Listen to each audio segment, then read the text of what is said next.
আসসালামু আলাইকুম। আশা করি আপনারা সবাই ভালো আছেন। জি, আল্লাহর রহমতে আমিও ভালো আছি। সো আজকে আমরা ২ টা ইউনিভার্সিটি নিয়ে কথা বলব, যারা ২০২৬ এর জুন ইনটেক। ২০২৬ এ যে জুন ইনটেকটা আছে, upcoming June intake D41A, that means KLP তে তারা ভিসা নাম্বার ইস্যু করা হচ্ছে। জি, আপনি ঠিক শুনছেন।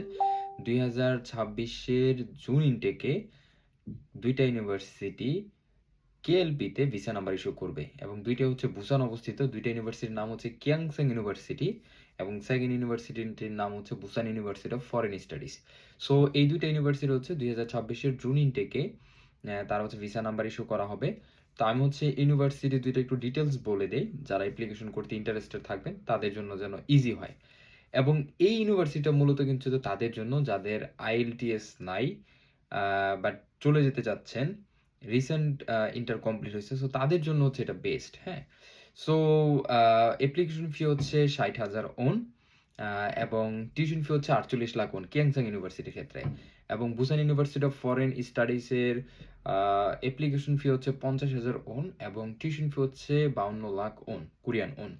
সো ২ টা ইউনিভার্সিটি কিন্তু খুবই ভালো ইউনিভার্সিটি, বুসান অবস্থিত। এবং কেএলপিতে আমরা আশা করতেছি ভিসা রেশিওটা অনেকটাই বেটার থাকবে। ভিসা রেশিও অনেকটা বেটার মানে কিন্তু 100% না। 100% কখনোই কোনো ভিসা হয় না। অবশ্যই কিছু রিজেক্ট হবে। এর ভিতরে আপনাকে অ্যাপ্লিকেশন করতে হবে। এর ভিতরে আপনার ভিসাটা সিকিউরড করতে হবে। তো এই ২ টা ইউনিভার্সিটির জন্য আমরা ফাইল রিক্রুট করতেছি। আমি ডেডলাইন গুলো আবারও বলে দিচ্ছি। কিয়াংসাং ইউনিভার্সিটির ডেডলাইন আ নেক্সট মান্থের এপ্রিলের ১০ তারিখ পর্যন্ত এবং Busan University of Foreign Studies এর অ্যাপ্লিকেশন ডেডলাইন ৩ এপ্রিল, ৩ এপ্রিল পর্যন্ত।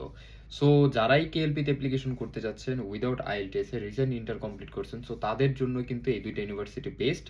এবং যারা কেএলপিতে আসবেন তাদের জন্য কিন্তু কোরিয়ার লাইফটা খুবই ইজি হয়ে যাবে ইন ফিউচারে। কারণ কেএলপি আপনার কোরিয়ান ল্যাঙ্গুয়েজ শিখবেন।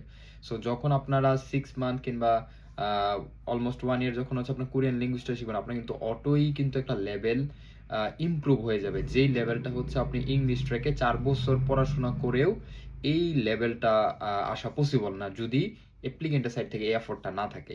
সো আমি আমাদের এক্সপেরিয়েন্স থেকে বলব, যেহেতু আমরা একটা দীর্ঘ সময় ধরে সাউথ কোরিয়াতে আছি। সো আ রেগুলার লাইফ চলাফেরা সবকিছু মিলেমিশে যদি কোরিয়ান ল্যাঙ্গুয়েজের কিন্তু বিকল্প নাই। তো যারা কেএলপিতে আসবেন তাদের জন্য কিন্তু বেস্ট এজন্যই, কারণ আপনার 6 মান্থ কিংবা 1 ইয়ারের ভিতরে একটা ল্যাঙ্গুয়েজের ভালো একটা লেভেল চলে আসবে, যেটা আপনাকে রেগুলার লাইফ চলতে আপনার লাইফটা খুব ইজিলি আপনি এখানে লিড করতে পারবেন। তাই সবার জন্য আবারও শুভকামনা জানাচ্ছি, যারা নেক্সট ডে সাউথ কোরিয়াতে আসতে যাচ্ছেন। এবং স্পেশালি জুন ইনটেকে যারা রিসেন্ট এখন ইন্টার কমপ্লিট হইছে, উইথআউট আইএলটিএস এ কোরিয়াতে আসতে যাচ্ছেন এবং লং টাইম কোরিয়াতে থাকার প্ল্যান আছে, তাদের জন্য কিন্তু কিয়াংসাং ইউনিভার্সিটি এবং Busan University of Foreign studies, এই ২ টা ইউনিভার্সিটি কেএলপিটা বেস্ট হবে। এবং আমরা ফাইল নিচ্ছি। সো যদি কেউ ইন্টারেস্টেড থাকেন, ক্রিস্টালের পেজে নক দিবেন কিংবা এই পেজে নক দিতে পারেন, কিংবা আমার পার্সোনাল যেই ফেসবুক অ্যাকাউন্ট আছে সেখানেও আমাকে রিচ আউট করতে পারেন। সো যেটাই বলবো, যারাই অ্যাপ্লিকেশন করতে চাচ্ছেন আর দেরি না করে এখনই ক্রিস্টালের সাথে যোগাযোগ করবেন। জি, সবাই ভালো থাকবেন। নতুন আরেকটি ভিডিওতে দেখা হবে। এই পর্যন্ত সবার জন্য দোয়া রইল এবং অগ্রিম ঈদ মোবারক।